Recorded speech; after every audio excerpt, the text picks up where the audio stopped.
Encore plus de bonnes idées, plus de conseils, plus de questions à vous poser en tête-à-tête. Voilà ce que nous vous proposons dans les capsules d'Au cœur du couple.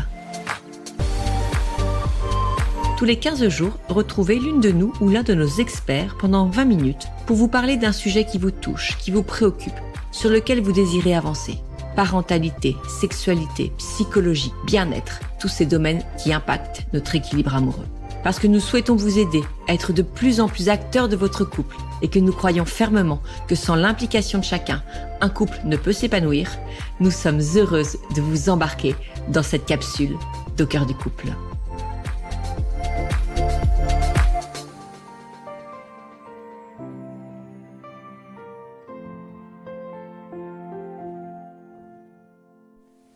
Bonjour, bienvenue dans cette capsule d'Au cœur du couple. Je suis Flavie Ten, sexothérapeute, thérapeute de couple et auteur du livre Aimer de tout son corps. Et aujourd'hui, je voudrais vous poser une question toute simple. Qu'avez-vous envie de vivre dans votre intimité sexuelle cet été ? Chez beaucoup de couples, il y a ce train incessant de l'année scolaire, de l'année qui va de septembre à au moins fin juin. Et l'attente, la croyance, l'espérance qu'avec l'arrivée des vacances, on va enfin avoir du temps, de l'attention à donner à son couple et à son intimité sexuelle. Et parfois, toutes les planètes s'alignent, c'est merveilleux, la charge mentale est plus légère et du coup, les choses se font. Mais il arrive aussi qu'il y ait des aléas, des déceptions, des imprévus qui font qu'on passe à côté de l'espérance qu'on avait nourrie et du coup de terminer l'été plutôt avec de la déception, de la frustration et finalement ces occasions qu'on avait pensé être des moments pour se rapprocher, avec les loupés on crée plus de distance au sein du couple. Ce n'est pas parce que les vacances arrivent que tous les problèmes vont être mis de côté, que tous les nuages vont disparaître et que on va retrouver l'élan des tout premiers instants. Mais il est vrai que c'est une belle occasion de pouvoir faire un petit point d'étape, de reposer un peu ses intentions. L'été, c'est souvent un peu l'occasion du bilan, du point et de poser ses espérances et ses attentes pour l'année suivante. Et c'est aussi un temps de repos, un temps de ressourcement. Et donc, c'est important de pouvoir se demander, se poser la question, mais en fait, qu'est-ce que j'ai envie de vivre dans notre couple, dans notre intimité sexuelle de couple.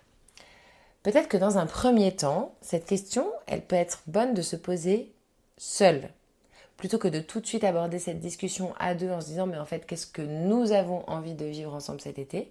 Déjà dans un premier temps, se poser la question pour soi. Qu'est-ce que j'ai envie de vivre pour moi ? Qu'est-ce qui va me ressourcer ? Qu'est-ce qui va me faire du bien ? Et qu'est-ce que j'ai envie de vivre vis-à-vis de notre sexualité de couple ? Et du coup, ce temps d'introspection un peu personnelle, il va permettre de se poser un peu les vraies questions. Finalement, qu'est-ce qui va être important ? Qu'est-ce que j'attends moi aujourd'hui ? Est-ce que c'est d'être plus relié à mon désir ? Est-ce que c'est d'apprendre à accueillir le désir de l'autre ? Est-ce que c'est faire de la place, lâcher prise, me détacher de finalement ce qui a peut-être plus d'importance dans le quotidien, mais là, en contexte vacances, peut être mis en second plan, de choisir de remettre la priorité sur ce qu'il y a de vivant et de puissant en moi et ce qui peut nourrir notre lien. Voilà, toutes ces questions, c'est bien de pouvoir se les poser seul et d'essayer d'être d'être en vérité avec soi-même sur quels sont les véritables enjeux qui se jouent chez moi. Et puis, après avoir eu ce petit temps individuel, ça peut être très chouette d'avoir un échange en couple pour se mettre un petit peu au diapason l'un de l'autre.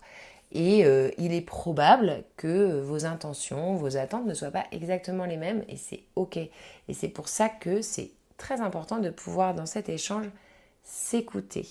Non pas écouter l'autre en se disant « Ok, c'est ça qu'il attend et donc du coup, c'est ça qu'il va falloir que je fasse, c'est ça qu'il va falloir que je mette en place, etc. » Non, en fait, le fait que l'un ait une attente ne donne pas automatiquement la responsabilité à l'autre de répondre à cette attente. En revanche, ce qui est chouette et beau à vivre dans le couple, c'est de faire toute la place à ce qui est exprimé, aux attentes, aux désirs, aux rêves, aux fantasmes, et de pouvoir écouter avec attention, avec curiosité, ce que l'autre a envie de me partager. Et ce premier échange, qui n'est pas encore dans comment est-ce qu'on va mettre ça en place, mais juste dans le « ok, c'est ça qui est là, c'est ça que toi tu vis », le premier bénéfice de cet échange qui se fait vraiment dans l'écoute et la bienveillance, ça va être de nourrir une intimité émotionnelle, de nourrir une confiance au sein du couple qui participent déjà à nourrir l'intimité sexuelle. Parce que quand je peux rêver, partager ce que j'ai de plus intime, le lien qui se tisse entre nous, ne serait-ce que sur le plan intellectuel, il est déjà très fort, très grand. Et donc ça participe déjà à nourrir notre complicité, et notre complicité, elle participe à nourrir notre sexualité de couple. Donc ce deuxième temps, donc premier temps, introspection, on va dire. Deuxième temps, échange hyper bienveillant. Et il produit déjà des fruits. Et ça, peu importe ce qui finalement sera vécu ou pas, le fait d'avoir pleinement rêvé ensemble, partagé, etc., ça fait déjà exister entre vous, dans ce dialogue, tous les rêves, tous les espoirs, tous les désirs, et ça autorise tout cela à être. Donc c'est vraiment déjà une excellente nouvelle pour le couple. Et puis ensuite, après vous être écouté longuement, vous allez pouvoir envisager la faisabilité de certains de ces désirs, de certaines de ces aspirations, par l'échange, par le dialogue, et puis par l'élaboration de moyens qui pourraient permettre la réalisation de ces rêves et de ces désirs. Et donc, par exemple, se dire, voilà, toi, t'aimerais que nos soirées soient plus consacrées à créer une intimité, une proximité entre nous. Et moi, je sais que pour avoir cette disponibilité-là, pour être pleinement présente à ces moments, j'ai besoin dans la journée d'avoir eu un temps de ressourcement seul, ou un temps de décharge dans du sport, ou d'avoir pris du temps et du soin pour notre famille. Et ces moments vécus en famille, ils vont tellement me nourrir, me remplir que ça va favoriser ensuite les temps qu'on va vivre à deux. Et donc de pouvoir très simplement se dire, ok, j'entends que toi tu as cette attente-là, moi là-dessus je sais pas trop comment y répondre, je me sens démunie. Ou là-dessus je sais que j'ai envie d'aller par là, mais du coup moi je vais avoir besoin de ça. Et donc du coup ça va permettre d'ensemble élaborer un petit peu des plans, des projets pour pouvoir se donner les moyens de vivre ce qu'on a vraiment envie de vivre. Donc premier temps, introspection. Deuxième temps, écoute. Troisième temps, élaboration. Et ce temps aussi, il est déjà hyper puissant quand on voit le temps, l'attention qu'on va mettre à se dire oui, si jamais on a vraiment envie de vivre ça, il faut qu'on se donne ces moyens-là. C'est déjà une énorme attention portée au couple, à l'autre, et ça met dans des bonnes dispositions, dans des bonnes vibes. Et puis après, peut-être que tout simplement cet été, il sera aussi l'occasion de parler de ce qui, parce que je vous disais c'est aussi le temps des bilans, mais de parler aussi de ce qui a été douloureux, insatisfaisant, frustrant dans l'intimité sexuelle du couple, et de pouvoir sans forcément tout de suite répondre à cela, aussi accueillir, accepter que l'autre ait besoin de partager sa frustration, ou peut-être déjà de se dire au cours des vacances, on aura peut-être besoin, avant même de voir ce qu'on a envie de vivre vraiment dans l'intimité sexuelle, de mettre à plat ce qui a pu être beau et ce qui a pu être peut-être plus douloureux, plus souffrant. Et en fait, le fait que les vacances soient un temps un peu plus de détente, où il y a moins de pression, il y a moins de charge mentale, c'est aussi l'occasion d'avoir ces discussions qui sont peut-être pas faciles, mais qui sont hyper importantes. Mais du coup, de soigner le contexte, la façon de se dire les choses, etc. Ça va être très important. Et en fait, avoir cette conversation en vérité, l'un avec l'autre, on peut se dire que au moins à court terme, ça va pas forcément être propice à un rapprochement. Et peut-être que cette croyance, elle a besoin d'être un peu dépassée et de se dire, en fait, si jamais on veut vraiment continuer de grandir ensemble, n'ayons pas peur aussi de regarder ce qui est moins joyeux, plus douloureux, plus difficile. Et en se disant aussi que la réalité, elle a toujours deux facettes. Il y a la facette plus sombre des manques, des souffrances, etc. Et il y a toujours aussi la facette plus lumineuse de ce qui est beau, de ce qui est léger, de ce qui va bien. Et on a besoin de regarder les deux. Alors après, vous pouvez aussi décider en couple de se dire, on sait qu'on a peiné toute l'année sur ce sujet dans notre intimité sexuelle et c'est lourd. Et pour l'été, on a envie de mettre ce sujet entre parenthèses et aussi de se fiche la paix, de faire plus de place à la légèreté, etc. Et puis on a conscience que c'est un sujet et à la rentrée, on se retrousse les manches et on regarde ça ensemble. Mais cet été, on a vraiment envie de savourer des moments où on sera très heureux d'être proches l'un de l'autre, physiquement, même si on ne fait pas l'amour, ou de savourer le fait de pouvoir se regarder. L'été, c'est quand même aussi une période formidable pour ça. On est plus exposé, les corps sont plus visibles, etc. Et c'est des occasions de s'émerveiller l'un de l'autre, d'observer aussi qu'est-ce que ça va toucher chez moi quand je te regarde, qu'est-ce que ça va mettre en lumière, et de faire de la place à ça. Donc oui, l'été, c'est une période propice. Après, il ne s'agit pas non plus de complètement idéaliser la période. Si il y a des difficultés dans la sexualité du couple le reste de l'année, il est probable que ces difficultés vous suivent sur vos villégiatures. Et vous pouvez aussi, non pas faire comme si ça n'existait pas, mais mettre votre attention sur le lumineux, le joyeux, voilà.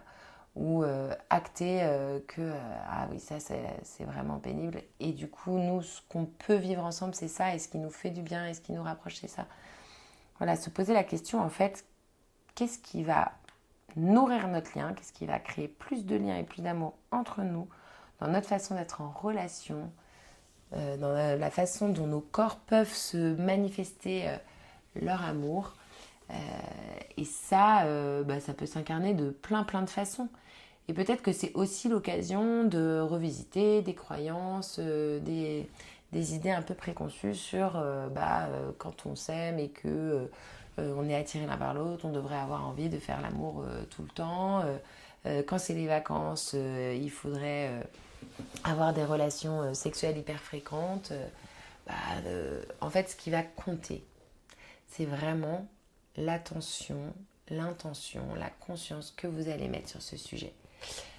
Et que vous puissiez vous accorder là-dessus. Donc je vous le disais, je le redis, par d'abord un temps d'introspection. Qu'est-ce que moi j'ai vraiment envie de vivre? Qu'est-ce que je me sens capable de vivre?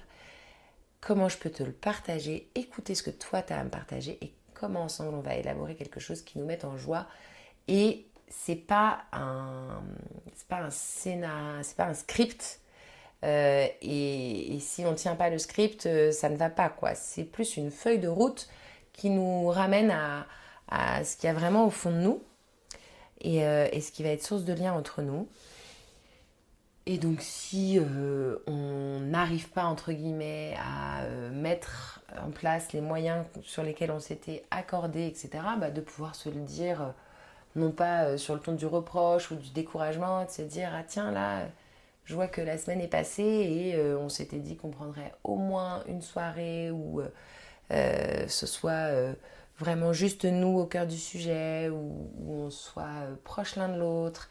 Et on ne l'a pas fait. Et du coup, moi je vois bien que ça me désole un petit peu ou que je me suis laissée embarquer par les propositions qu'on a eues. Mais c'est vraiment important. Et donc là, il nous reste encore une semaine, 2 semaines. Je serais vraiment trop déçue qu'on ne se donne pas les moyens d'eux. Donc, est-ce que tu es d'accord pour qu'on se dise que tel jour, même si jamais on a 1000 propositions, 1000 opportunités, on se tient à ça sur lequel on... Et ça peut être une seule chose dans l'été. Ça peut être un point sur lequel on se met d'accord. Pourquoi pas se dire... au milieu de l'été, peut-être on a mis la priorité cette année sur visiter nos familles ou je sais pas quoi, mais on s'autorise de se prendre 24 heures, une nuit d'hôtel ou même au camping, on s'en fiche, mais juste pour nous. Après, en fonction de où vous en êtes, ce qui a du sens pour vous, mais c'est vrai que il y a beaucoup d'attentes sur l'été et le fait de prendre ce petit temps d'abord d'introspection, ensuite d'échange et seulement dans un troisième temps d'élaboration, etc. Ça vous permet de vous dire il y a des chances pour qu'à la fin de l'été on regarde tout ça en se disant oh là là, on est trop fiers de nous, on a pris le temps de s'écouter soi, d'écouter l'autre et on s'est donné les moyens de vivre ce qu'on avait vraiment envie de vivre. Et ça, c'est ça ça sera un motif de gratitude, d'émerveillement, de joie, et puis une occasion de saluer votre couple pour les compétences qu'il a à œuvrer pour le lien, pour le rapprochement. Et ça, c'est aussi très enthousiasmant. Je vous souhaite de vivre vraiment ces beaux temps d'introspection, d'écoute et d'élaboration, seul et à deux, pour que cet été soit, si ce n'est à la hauteur de vos attentes, de votre espérance, au moins une occasion de croissance pour votre couple et de grandir dans votre intimité sexuelle. Et moi, je vous donne rendez-vous à la rentrée avec la publication de mon nouveau livre, Les portes du désir, dans lequel j'aborde ce sujet qui est au cœur de la sexualité du couple, ce sujet du désir, et dans lequel je vous présenterai les différentes façons de se relier à son désir. Moi, ma conviction, c'est que le désir, il est présent chez tout le monde, mais qu'il s'agit pour chacun de trouver quel est le moyen privilégié pour moi d'être relié à ce désir. Quels sont éventuellement les obstacles qui m'empêchent de m'y relier joyeusement et simplement. Et donc, je vous partagerai tout ça dans ce livre, Les portes du désir, qui sera publié chez Erol. Merci beaucoup pour votre écoute et je vous souhaite un très bel été. Au revoir.